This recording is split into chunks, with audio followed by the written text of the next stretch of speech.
Guys, I am going to welcome you all on my YouTube channel. I hope so you all are very well. तो चलिए start करते हैं the current affairs of 28th. Yes, 28th September. Yes, we are going to conduct the current affairs of 28th September. But before going further, I want to say you something. कि last video में मैंने बताया था कि statics कैसे पढ़े जाते हैं, तो I have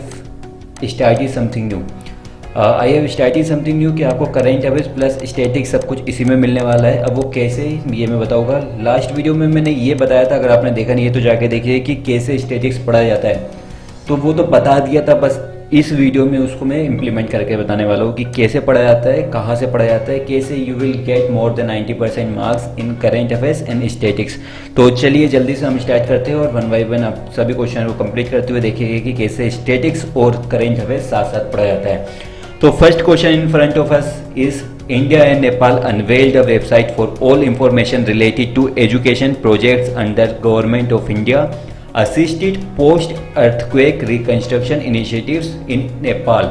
Which institute developed the website? Bharat और नेपाल ने नेपाल में ग्लोबल असिस्टेंट पोस्ट भूकंप पुनर्निर्माण पहल के तहत शिक्षा परियोजनाओं से संबंधित सभी जानकारी के लिए एक वेबसाइट का अनावरण किया है। किस संस्थान ने वेबसाइट विकसित की है? तो यहाँ पे हुआ क्या है, इंडिया और नेपाल ने एक वेबसाइट बनाई है। क्यों बनाई है? ताकि कुछ उसमें ऐसे एजुकेशन प्रोजेक्ट्स रहे जो कि गवर्नमेंट ऑफ इंडिया के अंदर आते हैं, ताकि उसमें ये पता चले कि अर्थक्वेक से जितनी भी प्रॉब्लम्स हमारी होती है पोस्ट अर्थक्वेक के बारे में, उन सभी से डील किया जा सके और उन सभी के साथ कैसे डील करना है, इन सभी चीज़ों की इंफॉर्मेशन हमें उस वेबसाइट के जरिए मिलेगी।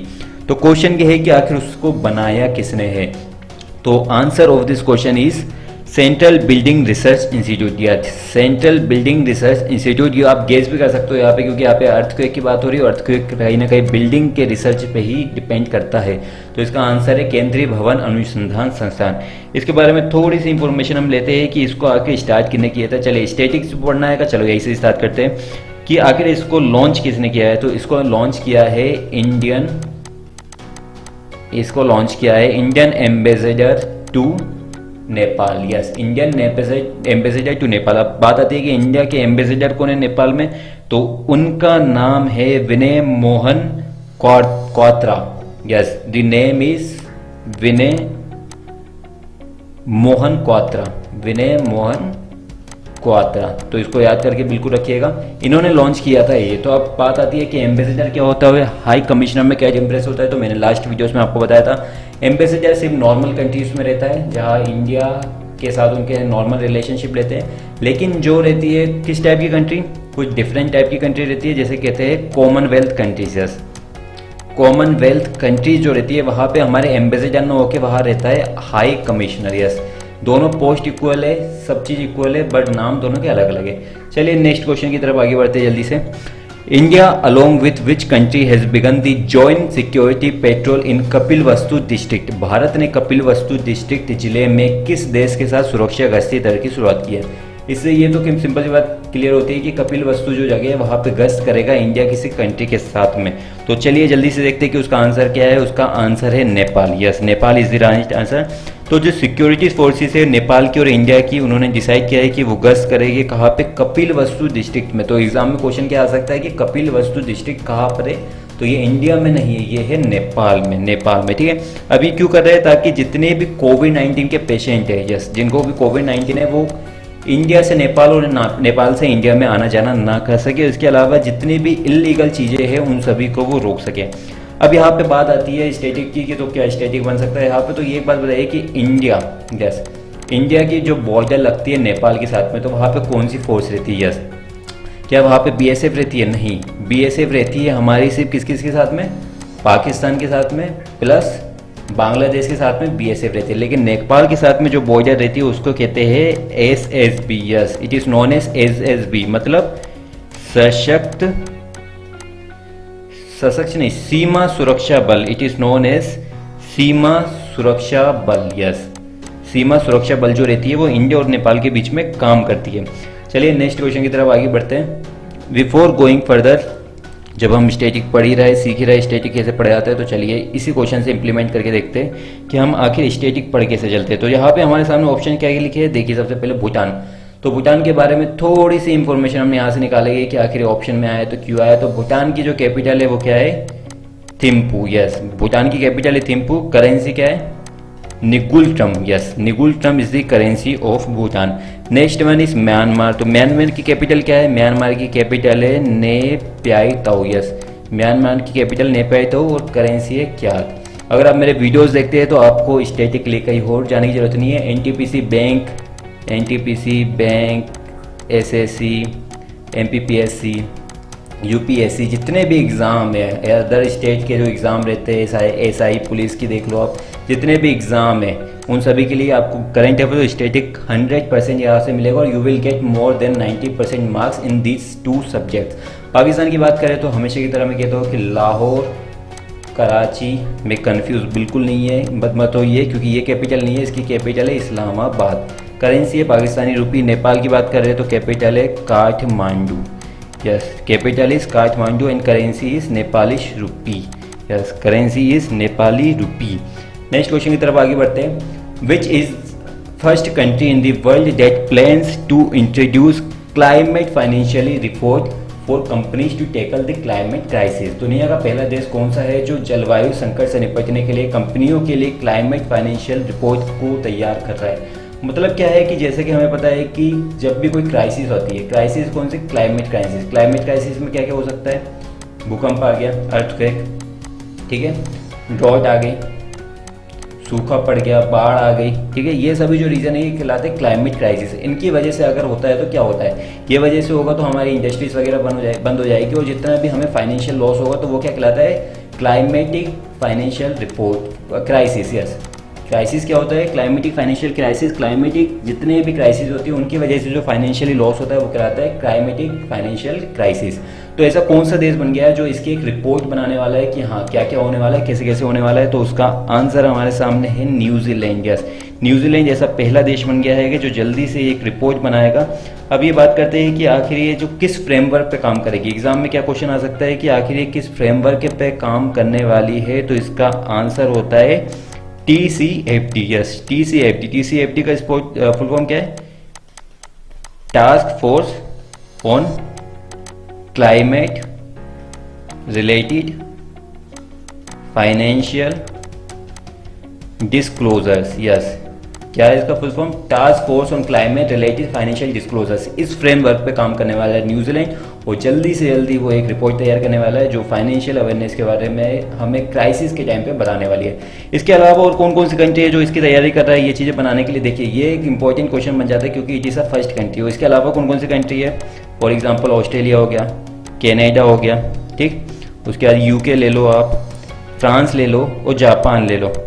ये ऐसी कंट्री है जो अभी ट्राई कर रहे हैं कि ये रिपोर्ट बना ले, पर न्यूजीलैंड ने रिपोर्ट बना ली है। तो चलिए यहाँ से थोड़ा बहुत हम स्टैटिक पढ़ते हैं। स्टैटिक कैसे पढ़े? न्यूजीलैंड, न्यूजीलैंड की कैपिटल क्या है?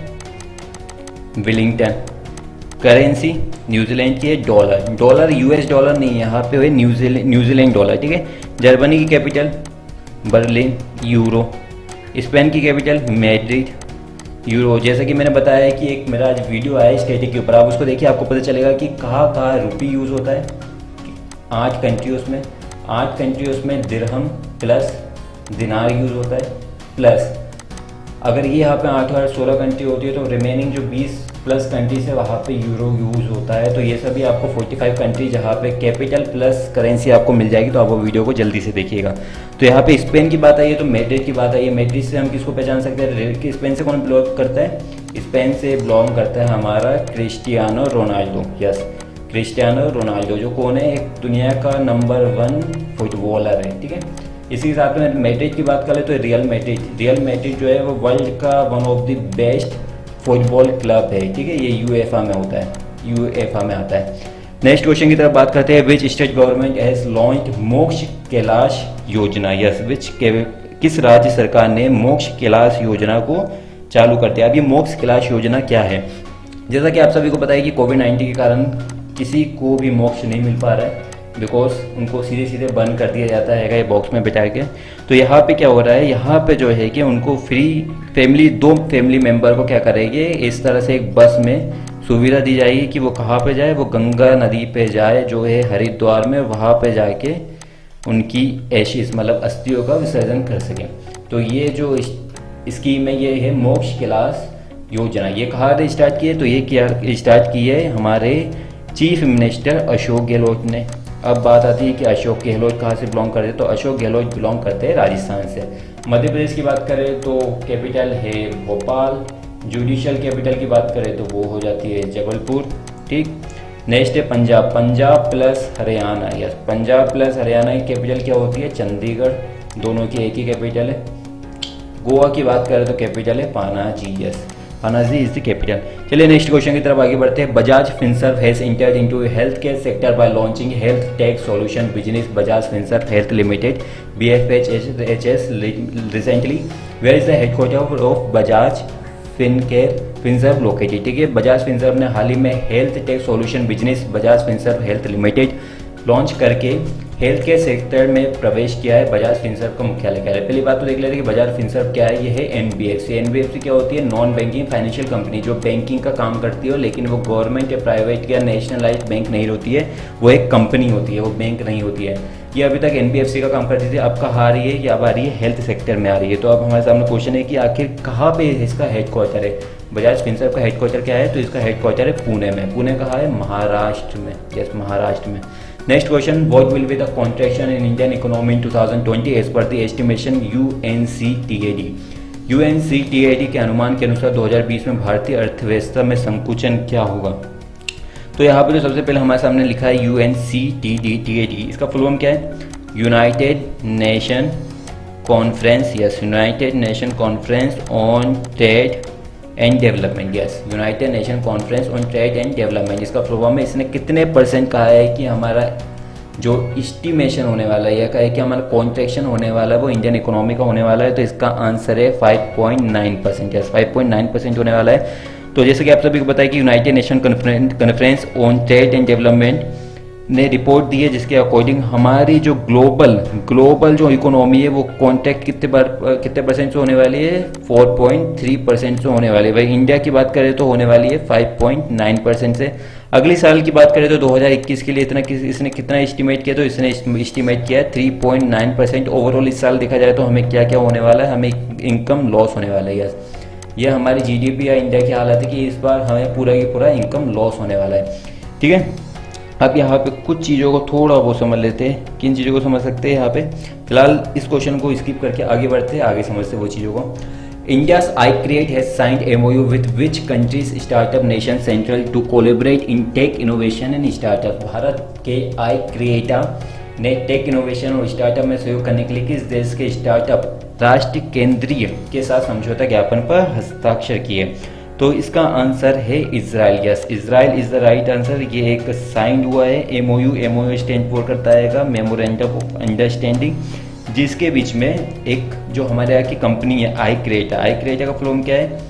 India's international centre for entrepreneurship and technology, जिसे iCreate के नाम से जाना जाता है। इसने साइन किया इजराइल की एक कंपनी के साथ में एक इनोवेशन या कहे कि स्टार्टअप में सहयोग करने के लिए।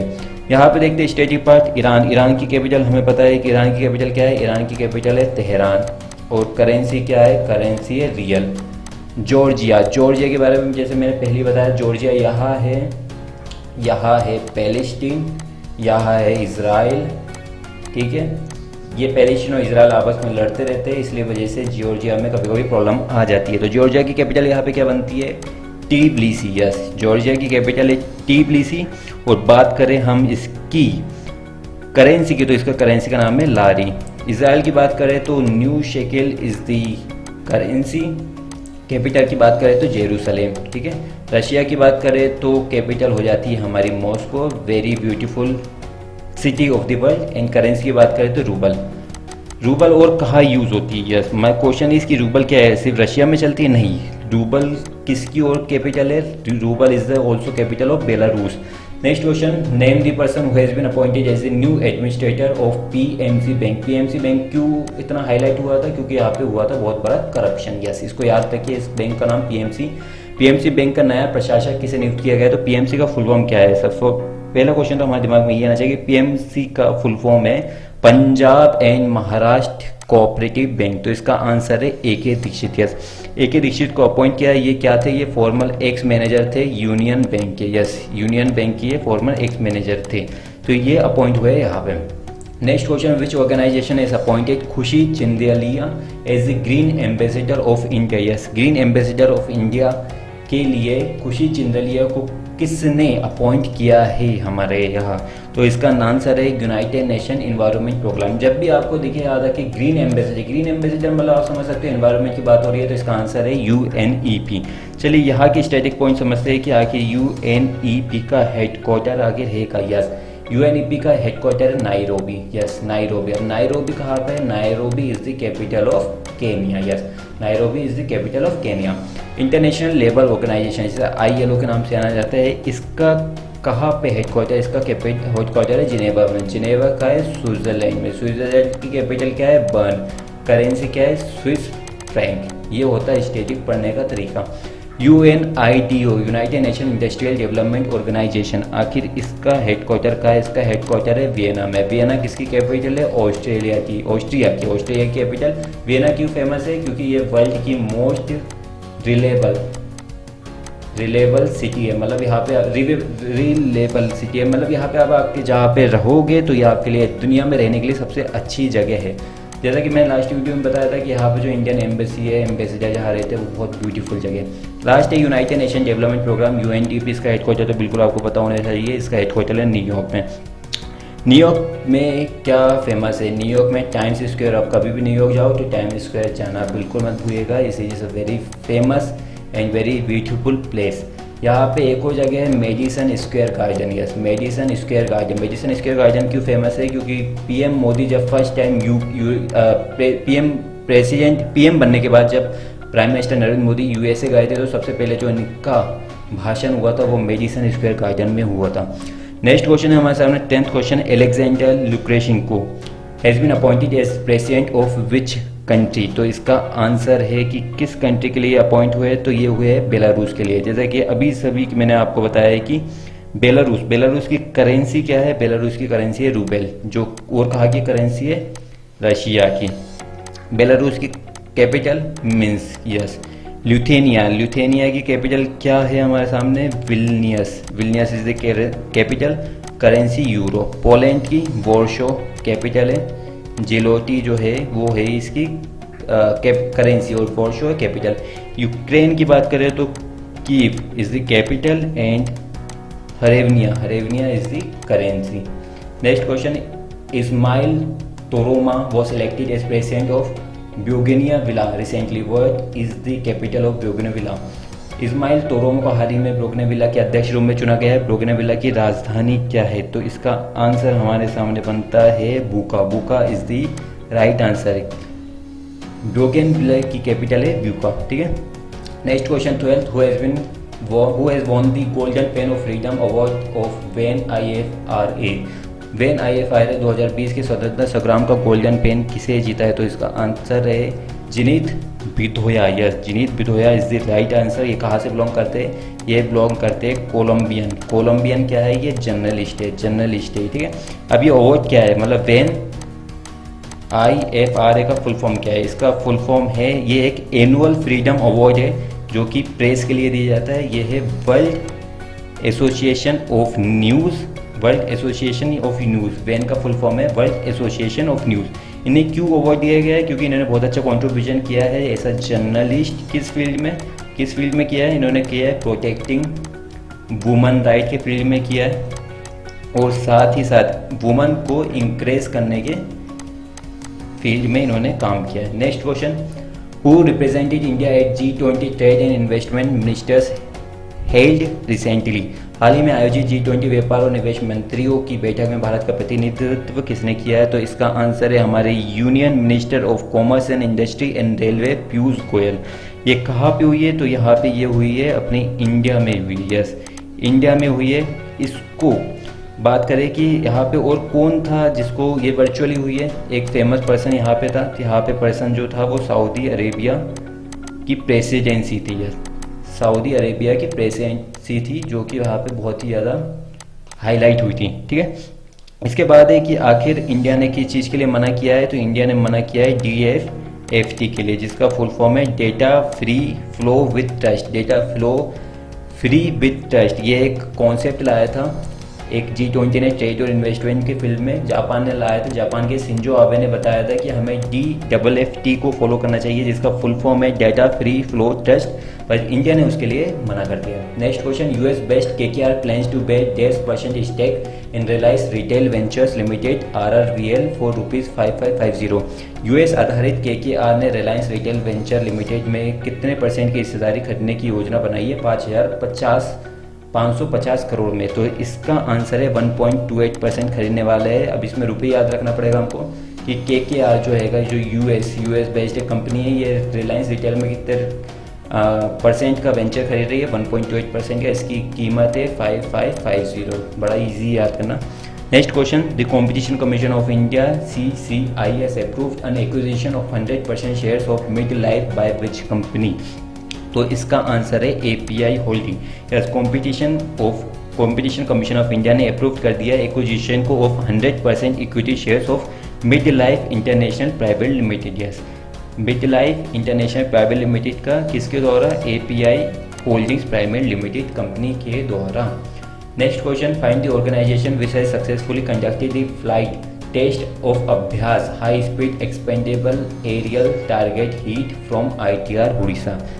उस संगठन का नाम बताइए जिसने ITR उड़ीसा से अभ्यास high speed expendable aerial target HEAT का उड़ान परीक्षण सफलतापूर्वक किया है।